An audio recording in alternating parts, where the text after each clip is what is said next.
todos os problemas um mesmerismo universal. Mas o que dizer deste caso de gripe, desta infecção, deste contágio, desta epidemia, desta pandemia? Instantaneamente deve vir a percepção de que o mal, independentemente de seu nome ou natureza, nunca é pessoal. Ele não tem a sua origem em você ou em mim, nele ou nela. Portanto, nunca temos que curar uma pessoa, nunca temos que reformar, melhorar ou enriquecer uma pessoa, porque não há mal nela. Deus constitui seu ser, e somente aquilo que é Deus em expressão é a verdade a respeito dela. Portanto, como filhos de Deus, Ele é sem idade, sem doença, sem dor, perfeito, espiritual e incorpóreo. A aparência não é uma pessoa, nenhuma condição, nenhuma coisa, não pertence a ninguém. Ela é um mesmerismo universal, uma sugestão universal, e opera sem ser vista ou sem ser ouvida, mas sim entra em nossa consciência. Na Primeira Guerra Mundial, os cidadãos dos Estados Unidos não tinham o desejo ou a inclinação para a guerra, como é evidenciado pelo fato de que eles reelegeram um homem para a presidência sob o slogan de que ele os tinha mantido fora da guerra.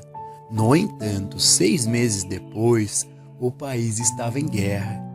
Isto porque a sugestão da inevitabilidade da guerra foi lançada ao espaço. E, por fim, todos aqueles que tinham elegido o presidente, porque ele os tinha mantido fora da guerra, gritavam: "Vamos entrar na guerra, vamos atacar o povo alemão." Esta foi uma sugestão mesmérica imposta de fora. É desta mesma forma que cada pedaço do mal de que fazemos parte foi implantado primeiro em nós, e muito dele de tal forma que não temos consciência disso. Parte disso, é claro, nos é sugestionado.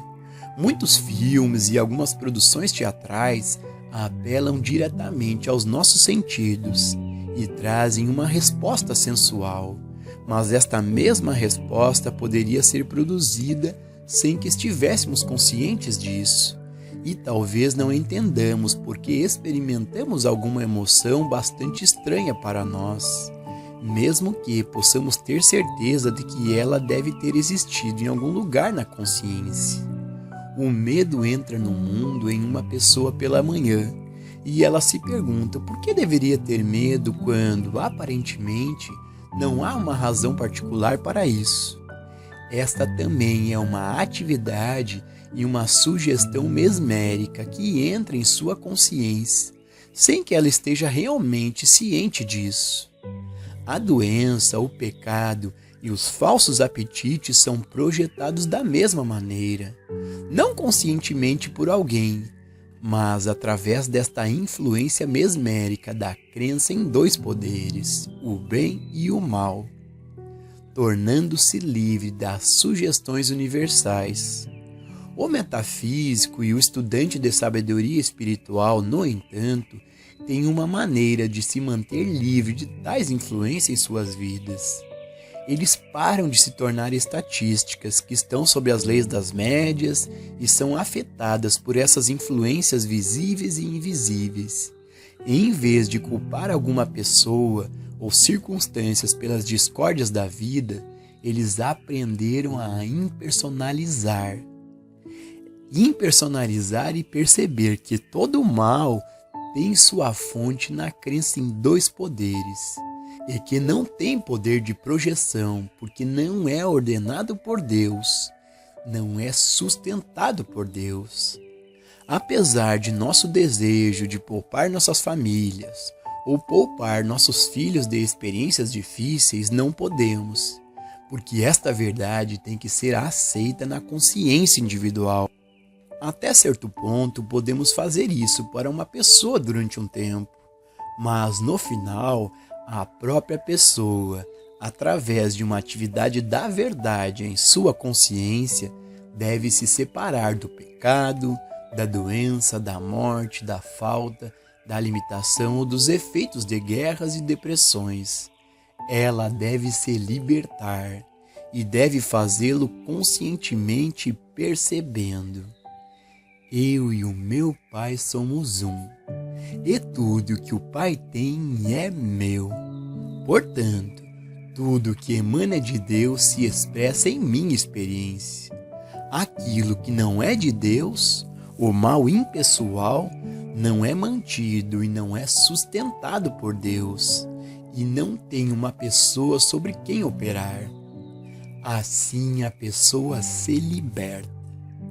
Este é um princípio universal, mas aqueles que não são abertos, que não são receptivos e responsivos a ele, não se beneficiam dele.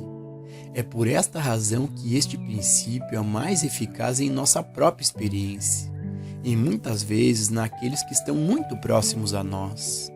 Os professores de sabedoria espiritual também se tornam uma lei de harmonia para seus alunos, mas isto pode não continuar se seus alunos se tornarem mais descuidados e esperarem que o professor os mantenha fora de seus problemas para sempre.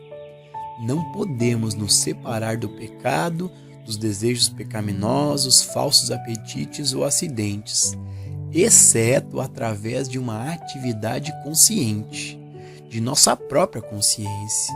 E esta atividade deve ser uma atividade específica. Por exemplo, eu estou sob a lei espiritual de Deus, não sob leis materiais ou mentais. Não estou sujeito a tais leis, porque em meu alinhamento com a entidade espiritual, somente a lei espiritual pode agir em mim.